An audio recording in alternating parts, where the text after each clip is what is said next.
In this video set, we learned some strategies for dealing with indeterminate forms. The first strategy is factoring, which we've already used to evaluate some limits of the form 0 over 0. Try to use it on this example.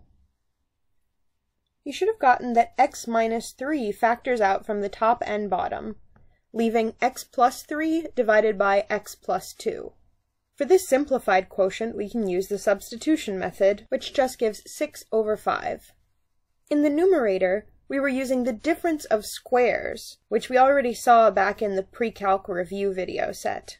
This can come up in more subtle ways. Consider the following limit. First, why is this limit of the form 0 over 0? We have to remember what the natural log function means. E to the natural log of 2 is just 2, because the natural log is the inverse of the function e to the x. What about in the numerator? Well, there, when we use substitution, we get e to the 2 ln 2, which is e to the ln 2 squared. So we get 2 squared, or 4. Now that we see this is of the form 0 over 0, try to use the difference of squares method to evaluate it. The key is that e to the 2x is e to the x squared. So we get e to the x minus 2 and e to the x plus 2 in the numerator. Then e to the x minus 2 cancels out on top and bottom, and now we can use the substitution method. As we already observed, e to the natural log of 2 is 2, so we get 4. A related identity is the difference of cubes.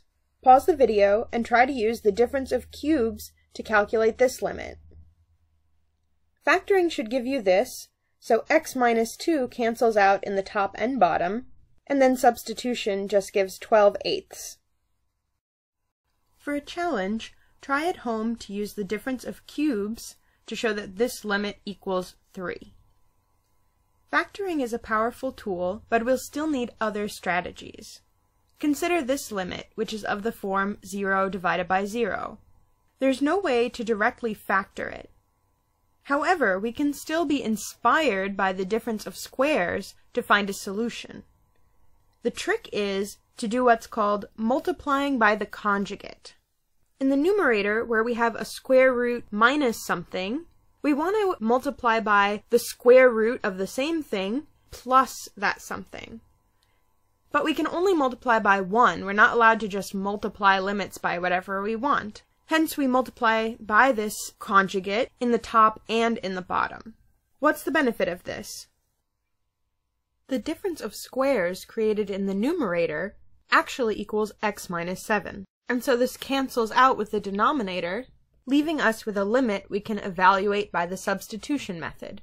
It all works out to just 1/6. For limits of the form infinity minus infinity, it's often a good idea to combine terms. Pause the video and see what you get by making a common denominator in this limit. The common denominator should be x minus 1 times x plus 1, which equals x squared minus 1. And when we put the two pieces together, the numerator also becomes x minus 1, so cancellation again gives a limit that substitution can handle. What about this limit? Pause the video and try to evaluate it. First, notice that each argument is approaching 0. What is the log of something that approaches 0? It's negative infinity. So this limit is also of the form infinity minus infinity. That means we want some way to combine the terms. This will be provided by log rules, which says that a difference of logs equals the log of the quotient.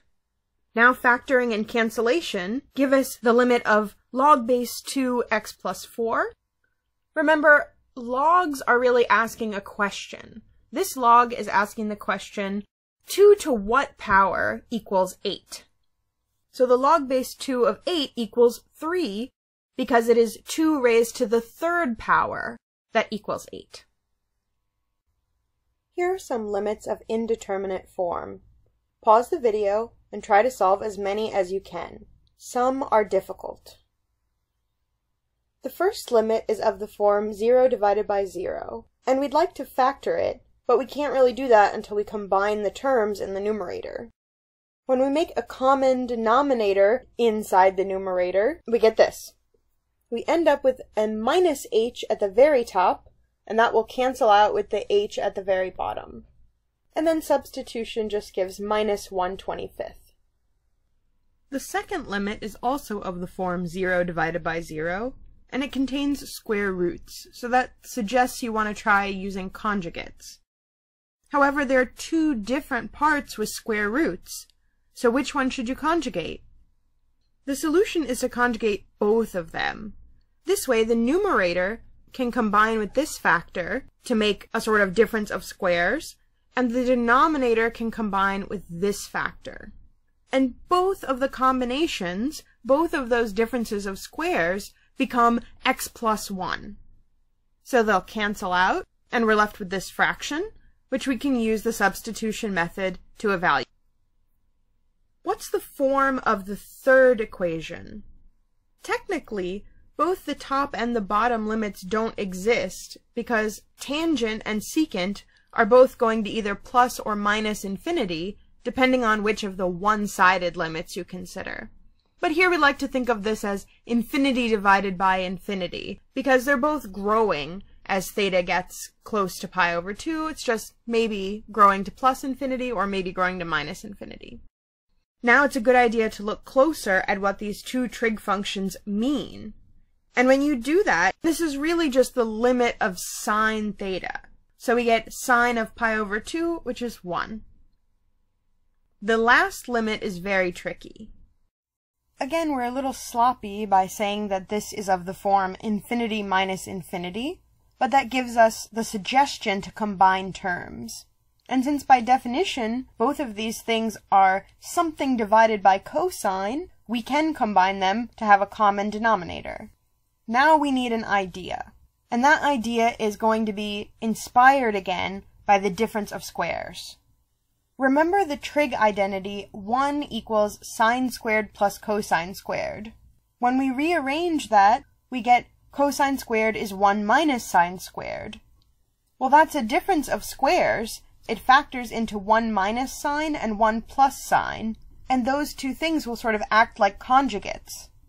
That analogy with conjugates suggests we should multiply by 1 plus sine in the numerator and the denominator. Then the numerator will be 1 minus sine squared, which we can rewrite as cosine squared, and the cosine in the denominator will factor out with one of those two cosine factors on top. Finally, the substitution method gives us 0.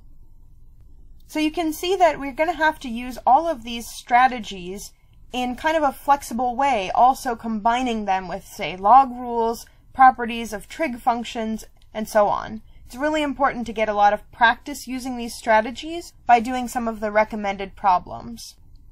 Please go on to the next video where we will learn two identities which will help us with indeterminate forms coming from trig limits.